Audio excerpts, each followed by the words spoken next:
ఈ రాష్ట్రంలో మొన్న సార్వత్రిక ఎన్నికలు జరిగినప్పుడు కూటమి ఏర్పాటు చేసి ఎన్నికల్లో కలిసి వెళ్ళాలని కేంద్ర పార్టీ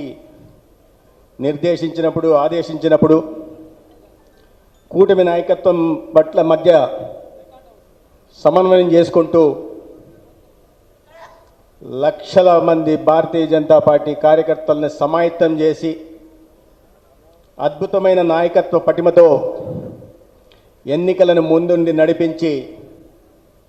ఇవాళ కూటమి ప్రభుత్వం 175 సీట్లకు గాను 164 సీట్లతో ప్రభుత్వం ఏర్పాటు కావడానికి ప్రధాన భూమిక పోషించిన శ్రీమతి దగ్గుపాటి పురంధేశ్వరి గారికి నేను ముందుగా ధన్యవాదాలు తెలియజేస్తున్నాను. దాదాపు 3 సంవత్సరాల పాటు మీరు ఈ రాష్ట్రంలోని భారతీయ జనతా పార్టీ కార్యకర్తలకి అందించిన నాయకత్వం, పార్టీ విస్తరణ పట్ల మీరు చేసిన కృషి ఆంధ్రప్రదేశ్ భారతీయ జనతా పార్టీ చరిత్రలో నిలిచిపోతుందని ఈ సందర్భంగా నేను తెలియజేస్తున్నాను.